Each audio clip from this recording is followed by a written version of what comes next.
বাংলাদেশের রাজনীতিতে এখন বইছে নতুন সমীকরণ। একদিকে সংস্কারের দাবি, অন্যদিকে আগামী ক্ষমতায় যাওয়ার লড়াই। কিন্তু এই লড়াই এবার ডাক্তার শফিকুর রহমানের দূরদর্শিতা চিন্তার ভাঁজ ফেলে দিয়েছে তারেক রহমানের কপালে। সাধারণ মানুষ এবার বুঝতে শুরু করেছে কোন বক্সে ভোট দিলে মিলবে সম্মান আর স্বনির্ভরতা, আর কোন বক্স তাদের নিয়ে যেতে পারে অনিশ্চয়তার অটল গহ্বরে।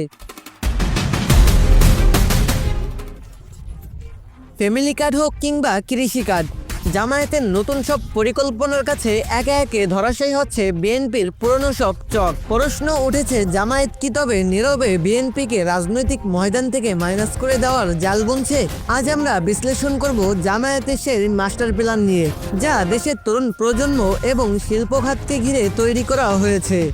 বাংলাদেশের লক্ষ লক্ষ তরুণ আজ স্বপ্ন দেখে নিজের পায়ে দাঁড়ানোর। পড়াশোনা শেষ করে চাকরির পেছনে না ছুটে তারা চায় উদ্যোক্তা হতে, নিজের একটি স্বতন্ত্র পরিচয় গড়তে। তারা পরিবার থেকে পুঁজি নিয়ে ব্যবসা শুরু করে, কিন্তু বাস্তবতা বড়ই কঠিন। পরিসংখ্যানে দেখা যায় বড় এক আশা নিয়ে শুরু করা এই স্টেপগুলোর একটি বড় অংশ খুব অল্প সময়ের মধ্যেই ঝরে পড়ে। কেন এমন হয়? বিশ্লেষকরা বলছেন, ব্যবসার একদম শুরুতেই অফিস ভাড়া, বিশেষ করে আকাশ চুক্তি, বিদ্যুৎ ও গ্যাস বিলের বোঝা এই তরুণদের কোমর ভেঙে দেয়। আয়ের মুখ দেখার আগেই জমানো পুঁজি শেষ হয়ে যায় এই মাসিক খরচ মেটাতে গিয়ে। ফলে অঙ্কুরেই বিনষ্ট হয় বহু সম্ভাবনাময় উদ্যোগ। ঠিক এই জায়গাতেই মাস্টার স্ট্রোক দিয়েছে জামায়াত ইসলামী। তারা তরুণ উদ্যোক্তাদের জন্য এমন এক পরিকল্পনার কথা বলেছে যা আগে কেউ ভাবেনি।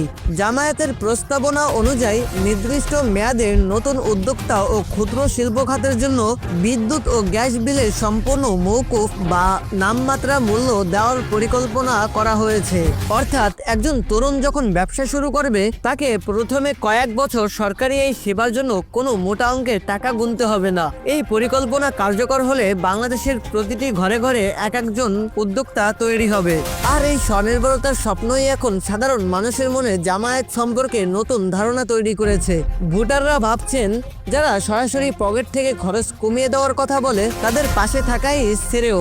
জামায়াতের এই জনবান্ধব এবং আধুনিক পরিকল্পনাগুলো যখন সামনে আসছে, তখন স্বাভাবিকভাবেই অস্বস্তিতে পড়েছে বিএনপি যেখানে প্রথাগত ফ্যামিলি কার্ড বা সরকারি ভাতার কথা বলছে, সেখানে জামায়াত বলছে স্থায়ী স্বনির্ভরতার কথা। ফ্যামিলি কার্ডে মানুষ সাহায্য পায়, কিন্তু জামায়াতের পরিকল্পনায় মানুষ উপার্জনের পথ পায়। তারেক রহমান হয়তো পর্যবেক্ষণ করছেন কিভাবে জামায়াত সাধারণ মানুষের সেন্টিমেন্টকে পুঁজি না করে সরাসরি তাদের পকেটে সাশ্রয় এবং কর্মসংস্থানের নিশ্চয়তা দিচ্ছে। এই সাইলেন্ট মাস্টার প্ল্যান যদি সফল হয়, তবে ভোটের মাঠে বিএনপিকে ছাড়াই জামায়াত বড় ফ্যাক্টর হয়ে দাঁড়াবে। রাজনৈতিক বিশ্লেষকরা মনে করছেন, বিএনপিকে কৌশলে মাঠ থেকে মাইনাস করার এর চেয়ে বড় হাতিয়ার আর হতে পারে না।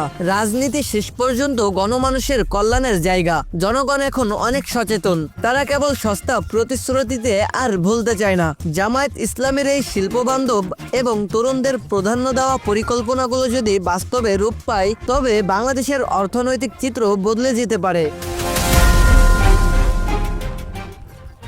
এখন দেখার বিষয়, জামায়াতের এই মাস্টার প্ল্যান মোকাবিলায় বিএনপি নতুন কোনো চমক নিয়ে আসে কিনা, নাকি ডাক্তার শফিকুর রহমানের এই দূরদর্শিতার কাছেই শেষ পর্যন্ত ধরাশয়ী হতে হবে তারেক রহমানের নেতৃত্বাধীন বিএনপিকে। আপনার কি মনে হয়, জামায়াতের এই ফ্রি বিদ্যুৎ ও গ্যাস বিলের পরিকল্পনা কি বাংলাদেশের তরুণ উদ্যোক্তাদের ভাগ্য বদলে দিবে? কমেন্ট করে আমাদের জানান। ভিডিওটি ভালো লাগলে শেয়ার করুন এবং সাবস্ক্রাইব করতে ভুলবেন না। ধন্যবাদ। আমি এখন এখানে বিদায় নিচ্ছি। আল্লাহ হাফেজ। আসসালামু আলাইকুম ওয়া রাহমাতুল্লাহ।